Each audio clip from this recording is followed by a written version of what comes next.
42년 경력 영국 도시문화 전문가가 공항에서 보고서를 찢어버리며 눈물을 흘렸습니다. 도대체 한국에서 무슨 일이 벌어진 걸까요? 미국 최고 명문고 필립스 아카데미 학생들은 한국 수학여행을 단체로 거부했습니다. 후진국 인프라, 더러운 화장실, 최악의 서비스라며 노골적으로 혐오했죠. 영국의 클라라 윌슨 박사 역시 3년 전 아시아 출장 실패 때문에 같은 생각이었습니다. 하지만 인천공항 도착 3분 만에 이들의 세계관이 흔들리기 시작했습니다. 입국 심사 3분 컷, 분실 휴대폰 10분 내 추적, 알레르기 환자 자동 감지까지 믿을 수 없는 일들이 연속으로 벌어졌거든요. 더 충격적인 건 MIT 조기 입학 확정된 미국 천재가 한국 고등학생에게 완전히 굴복한 장면이었습니다. 당신들은 어떻게 이렇게 잘해요? 그런데 진짜 소름 끼치는 순간은 한국 시민의 이 한마디였습니다. 이런 건 늘 그렇습니다. 당연한 거 아닌가요? 바로 이 말에 42년 경력의 세계적 전문가가 무너져 내렸습니다. 과연 한국에서 무슨 일이 벌어졌길래 이들이 180도 바뀌었을까요? 지금 이 순간 당신이 당연하게 여기고 있는 그것들이 얼마나 대단한 건지 깨닫게 될 충격적인 고백을 들어보겠습니다. 영상 끝까지 보시고 구독과 좋아요도 꼭 눌러주세요. 영상을 만드는데 큰 힘이 됩니다. 그럼 오늘의 이야기 시작합니다. 저는 보스턴 로건공항 라운지에서 미국 학생들의 격렬한 토론을 지켜봤습니다. 필립스 아카데미 최우수 학생들이 한국 수학여행을 두고 벌이는 논쟁이었죠. 한국이요? 들어본 바로는 공공시설이 많이 낙후되어 있다던데요. 학생회장 제시카가 인상을 찌푸리며 말했습니다. 맞아요. 화장실도 더럽고 냄새난다고 하던데. 그리고 서비스도 엄청 불친절하다고 들었어요. 다른 학생들도 하나둘 꺼들었습니다. 저는 듣고만 있었지만 속으로는 깊이 공감했습니다. 사실 저 역시 같은 우려를 가지고 있었거든요. 3년 전 상하이 출장이 떠올랐습니다. 도시문화 컨설턴트로 아시아 시장 진출 프로젝트를 맡았었죠. 하지만 결과는 참담했습니다. 호텔 화장실에서 풍기는 악취 때문에 숨을 제대로 쉴 수 없었어요. 식당에서는 웨이터가 불친절했고 의사소통도 제대로 되지 않았습니다. 택시를 타면 기사가 돌아가는 길로 가서 바가지를 씌웠죠. 결국 그 프로젝트는 실패로 끝났고 저는 회사에서 큰 질책을 받았습니다. 그때부터 아시아에 대한 깊은 불신이 자리 잡았어요. 클라라 선생님은 어떻게 생각하세요? 제시카가 저를 바라보며 물었습니다. 학생들의 시선이 모두 저에게 집중됐어요. 저는 잠깐 망설였습니다. 솔직히 말하면 이번 여행이 걱정스러웠거든요. 하지만 교육자로서 객관적인 태도를 보여야 했습니다. 직접 가서 확인해 봐야겠죠. 편견만으로 판단하면 안 되니까요. 그렇게 말했지만 속마음은 달랐습니다. 혹시 또 상하이 같은 실망을 겪는 건 아닐까 싶었어요. 학생들에게 좋지 않은 경험을 안겨주면 어쩌나 하는 부담감도 컸습니다. 탑승 시간이 다가왔습니다. 저는 무거운 발걸음으로 게이트를 향했어요. 13시간의 긴 비행이 시작됐죠. 창밖 구름들을 바라보며 계속 생각했습니다. 과연 이번 여행은 성공적일까요? 학생들의 편견을 바꿀 수 있을까요? 좌석에 몸을 맡기며 마지막으로 다짐했습니다. 최악의 상황에도 대비해야겠다고요. 서울에서 부산으로 향하는 고속도로 중간, 저희는 한 휴게소에 들렀습니다. 버스에서 내리자마자 제가 본 건 깔끔하게 정리된 건물과 디지털 안내판이었어요. 와, 이거 진짜 휴게소 맞아요? 에밀리가 감탄사를 내뱉었습니다. 입구부터 현대적인 키오스크들이 줄지어 있었거든요. 저는 호기심에 디지털 주문 시스템을 살펴봤습니다. 터치스크린으로 음식을 주문하고 결제까지 할 수 있었어요. 무료 식수 코너도 따로 마련되어 있었죠. 화장실로 향하는 길에는 무장애인을 위한 경사로와 점자 안내판이 설치되어 있었습니다. 세심한 배려라는 생각이 들었어요. 이 정도면 웬만한 쇼핑몰보다 좋은데요? 브라이언이 놀라며 말했습니다. 저도 같은 생각이었어요. 영국의 고속도로 휴게소와 비교해도 시설이 훨씬 좋았거든요. 그런데 예상치 못한 일이 벌어졌습니다. 에밀리가 테이블에서 일어나면서 지갑을 그대로 두고 간 거예요. 저는 뒤늦게 그 사실을 깨달았죠. 에밀리야, 지갑. 하지만 이미 에밀리는 멀리 가버린 후였습니다.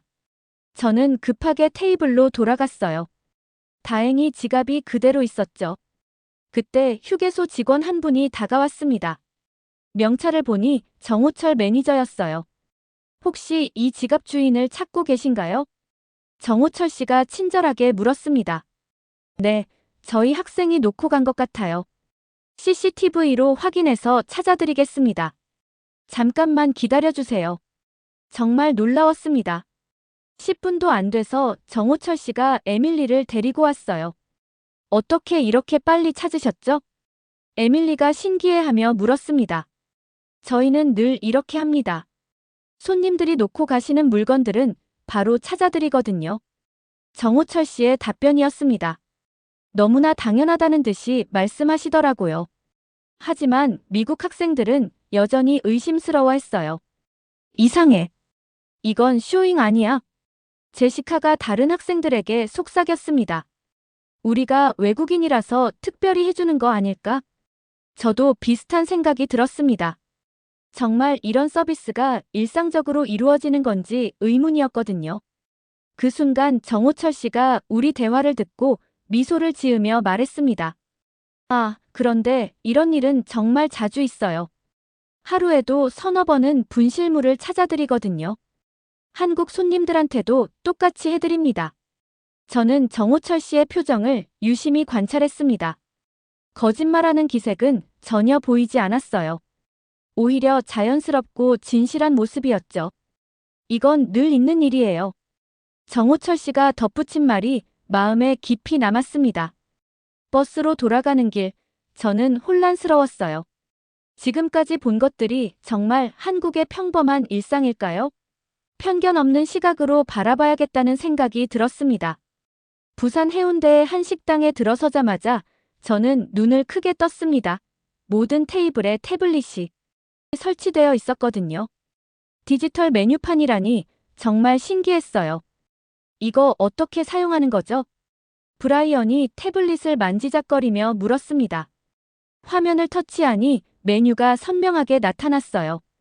사진과 함께 상세한 설명이 되어 있었죠. 주문부터 결제까지 모든 과정을 태블릿으로 처리할 수 있었습니다. 더 놀라운 건 반찬과 물이 무료로 무제한 제공된다는 점이었어요. 영국에서는 상상할 수 없는 서비스였죠. 정말 공짜예요?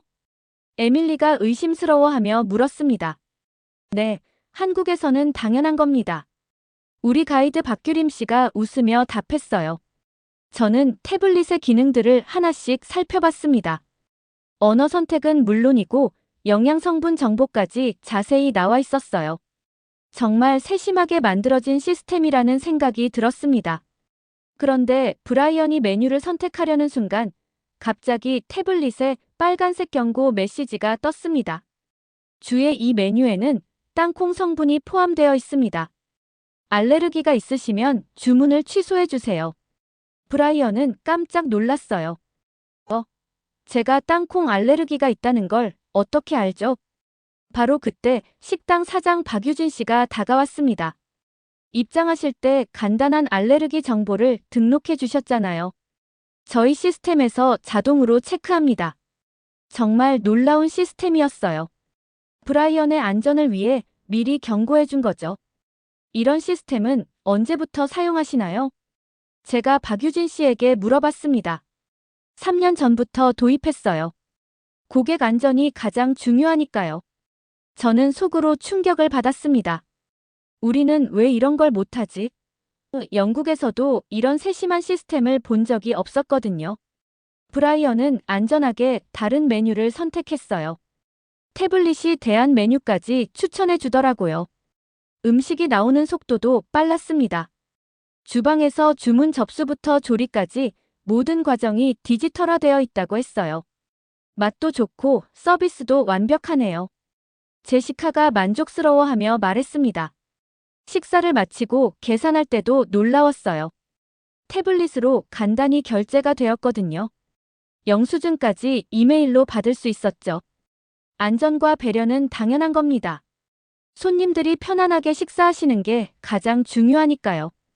박유진 씨의 말이 깊이 와닿았습니다. 단순히 기술을 도입한 게 아니라 고객을 배려하는 마음에서 시작된 서비스라는 걸 느꼈어요. 식당을 나오면서도 저는 계속 생각에 잠겼습니다. 이건 단순한 기술의 문제가 아니었어요.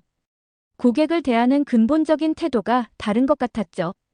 한국의 서비스 문화가 언제부터 이렇게 발달한 걸까요? 정말 궁금해졌습니다. 부산과학고등학교에 도착했을 때 저는 평범한 학교 견학이라고 생각했습니다. 하지만 로봇 제작실에 들어서자마자 분위기가 달라졌어요.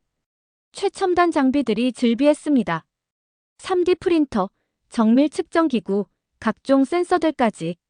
미국 학생들도 감탄사를 연발했어요. 우와, 이 장비들 정말 좋네요. 데이비드가 눈을 반짝이며 말했습니다. 그는 MIT 조기 입학이 확정된 천재였거든요. 한국 학생들이 조별로 제작한 로봇들을 시연해줬어요. 자율주행 로봇, 물체인식 로봇, 심지어 감정 표현까지 가능한 AI 로봇도 있었죠. 어떻게 이런 걸 만들 수 있죠? 브라이언이 신기해하며 물었습니다. 그때 한국 학생 차서현이 조용히 다가왔어요. 직접 체험해 보실래요? 같이 조작해봐요. 차서현은 17살밖에 안 돼 보이는 얼굴에 차분한 미소를 지었습니다. 데이비드가 앞장서서 로봇을 조작하기 시작했어요. 하지만 복잡한 인터페이스 때문에 헤매고 있었죠. 이거 어떻게 하는 거예요? 그러더니 갑자기 삐 소리와 함께 에러 메시지가 떴습니다. 데이비드가 실수로 중요한 센서를 망가뜨린 거예요. 아, 죄송합니다. 제가 뭘 잘못 건드린 것 같은데. 데이비드는 당황했고 미국 학생들도 어쩔 줄 몰라 했습니다. 저 역시 난처했어요. 그런데 차서현이 태연하게 말했습니다. 괜찮아요. 금방 고칠 수 있어요. 차서현은 툴박스를 가져와서 능숙하게 로봇을 분해하기 시작했어요. 정확히 1분 후 망가진 센서가 완벽하게 복구됐습니다. 어떻게 이렇게 빨리 고쳤어요? 데이비드가 입을 다물지 못했습니다. 자주 겪는 일이거든요. 이런 센서들은 구조를 이해하면 어렵지 않아요.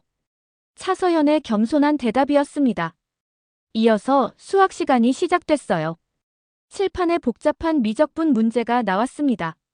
대학 수준의 난제였죠.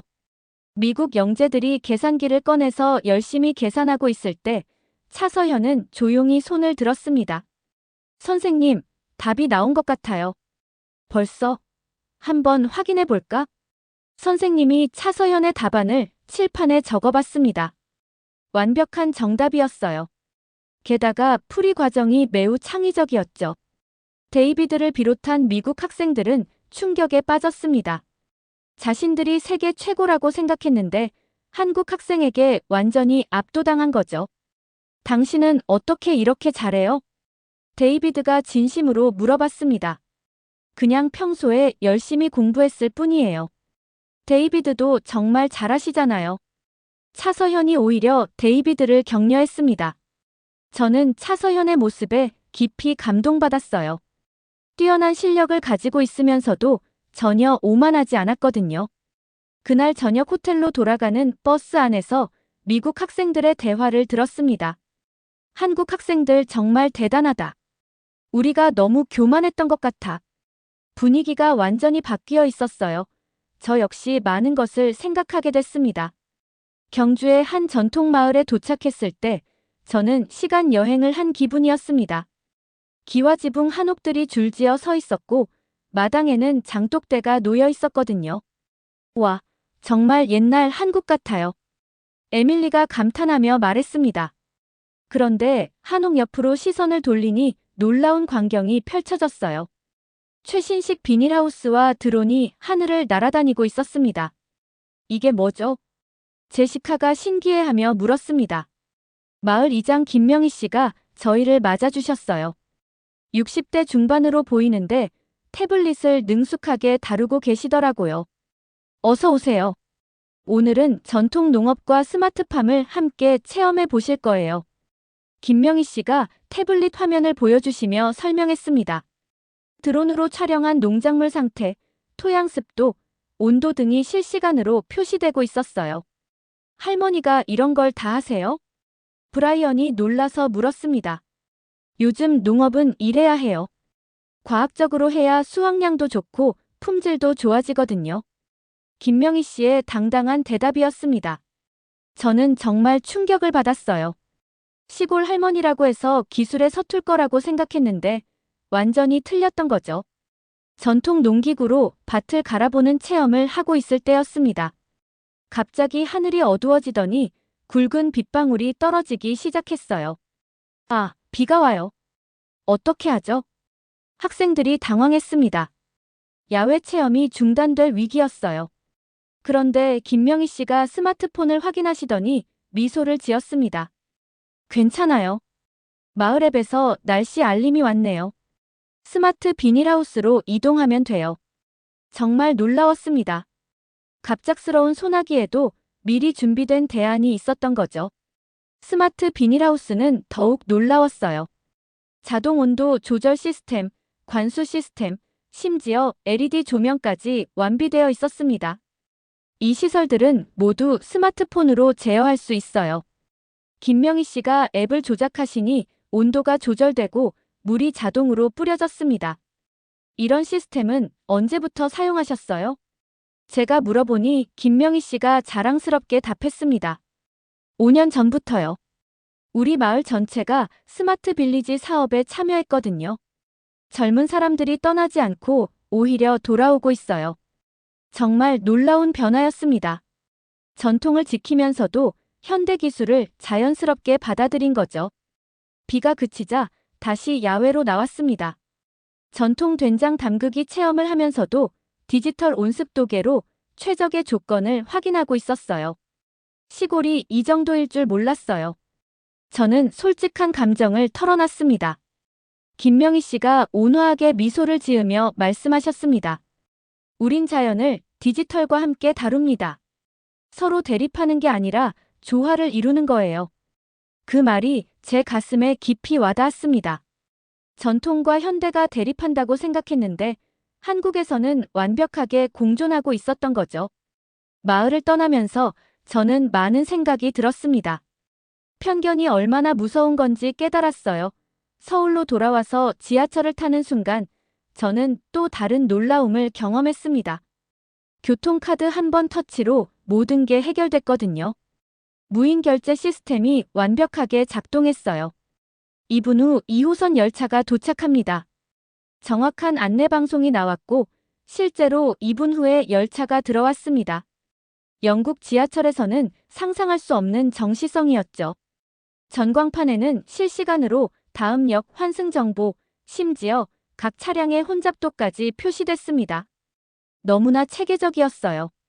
그런데 브라이언이 교통카드를 제대로 태그하지 못해 개찰구가 열리지 않았습니다. 왜 안 열리죠? 브라이언이 당황하며 카드를 이리저리 대보고 있었어요. 그 순간 자동 안내방송이 나왔습니다.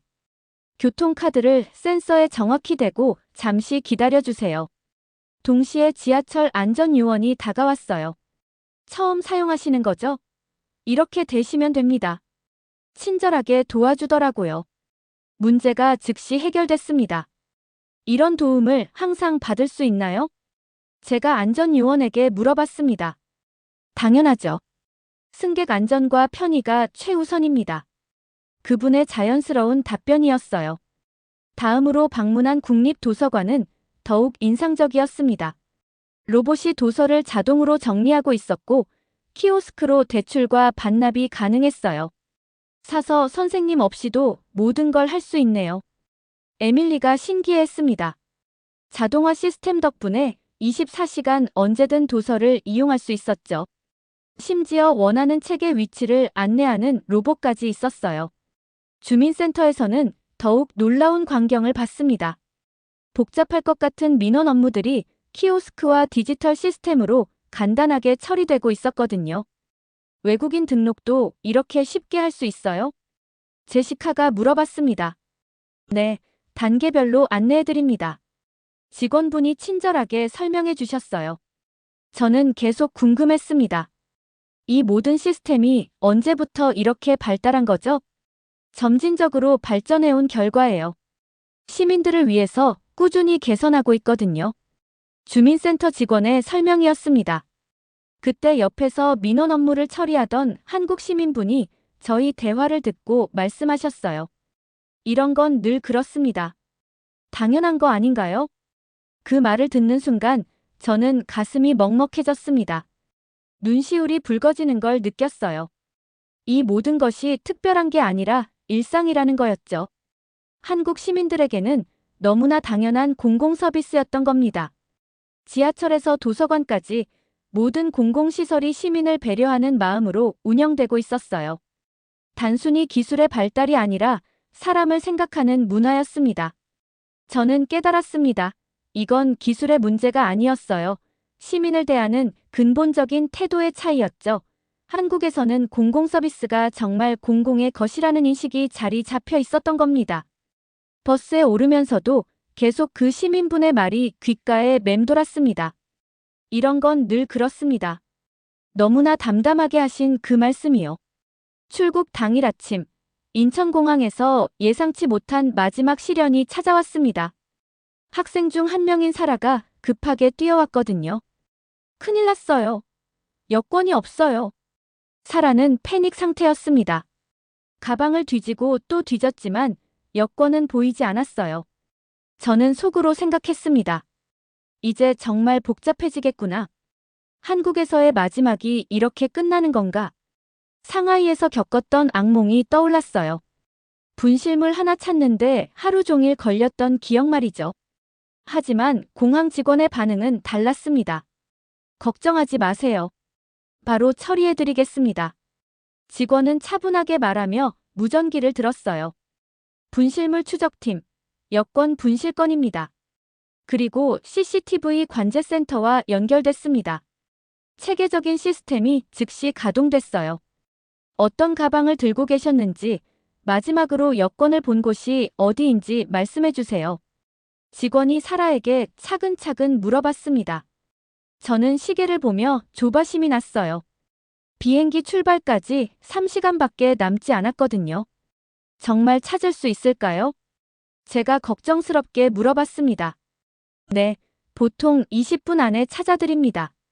직원의 자신 있는 답변이었어요. 정말로 20분 후 다른 직원이 사라의 여권을 들고 나타났습니다. 화장실 세면대 근처에서 발견했습니다. 다행히 아무 이상 없어요. 사라는 안도의 한숨을 내쉬었어요. 하지만 저는 여전히 의심스러웠습니다. 마지막 순간까지도 말이죠. 혹시 저희가 외국인이라서 특별히 신경 써주시는 건 아니죠? 제가 조심스럽게 물어봤습니다. 직원분이 웃으며 답했어요. 아니에요. 이건 모든 승객분들에게 똑같이 제공하는 서비스입니다. 하루에도 이런 일이 수십 건씩 발생하거든요. 정말요?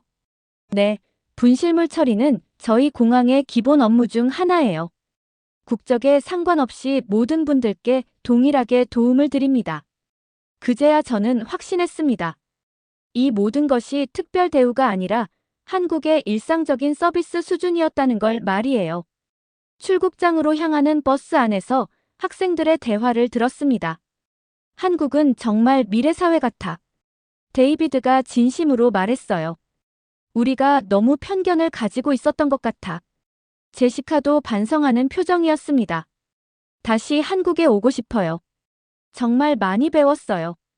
에밀리의 목소리에는 진정성이 담겨 있었습니다. 저는 가방에서 미리 준비해둔 보고서를 꺼냈습니다. 한국 공공문화의 문제점과 개선 방안이라는 제목의 20페이지 분량 보고서였어요. 하지만 그 보고서를 읽어볼 수도 없었습니다. 지난 일주일간의 경험이 모든 편견을 산산조각 냈거든요. 저는 보고서를 조용히 찢어버렸습니다. 그리고 대신 일기장을 꺼내서 한 줄을 적었어요. 편견은 우리의 게으름이었다. 한국에서 배운 것은 기술이 아니라 사람을 배려하는 마음이었다. 비행기가 이륙하면서 한국 땅이 점점 멀어져 갔습니다. 하지만 제 마음속에는 한국에서 경험한 따뜻한 배려와 진정성이 깊이 새겨져 있었어요. 42년간 도시문화 전문가로 살아오면서 이렇게 깊은 감동을 받은 건 처음이었습니다. 한국은 단순히 기술이 발달한 나라가 아니었어요. 사람을 먼저 생각하는 문화를 가진 나라였죠. 창밖 구름을 바라보며 다짐했습니다. 영국에 돌아가서 이 경험을 많은 사람들에게 나누겠다고요. 편견 없는 시각으로 세상을 바라보는 것이 얼마나 중요한지 알려주겠다고 말이에요. 정말 소중한 여행이었습니다. 여러분은 어떻게 생각하세요? 만약 한국에 이런 공공서비스와 시민의식이 전 세계에 알려져야 한다고 생각하신다면 한국 최고를, 아직 우리에게도 부족한 부분이 많다고 생각하신다면 더 발전을 댓글로 달아주세요. 클라라 박사와 미국 학생들의 이야기를 통해 우리가 당연하게 여기고 있던 것들이 얼마나 소중하고 자랑스러운 일인지 새삼 깨닫게 되었습니다. 하지만 이런 따뜻한 배려의 문화가 만들어진 건 결국 우리 모두의 노력 덕분이겠죠. 지금도 묵묵히 최선을 다하고 계신 모든 분들에게 감사드리며 앞으로도 더욱 발전해 나가는 대한민국이 되길 바랍니다. 이런 의미 있는 이야기들이 더 궁금하시다면 구독과 좋아요 버튼을 꾹 눌러주세요. 여러분의 관심과 응원이 더 좋은 콘텐츠를 만드는 원동력이 됩니다. 오늘도 시청해주셔서 정말 감사합니다. 저는 감동 캐비넷 작가 해리였습니다. 다음에 또 더 재미있는 이야기로 찾아뵙겠습니다.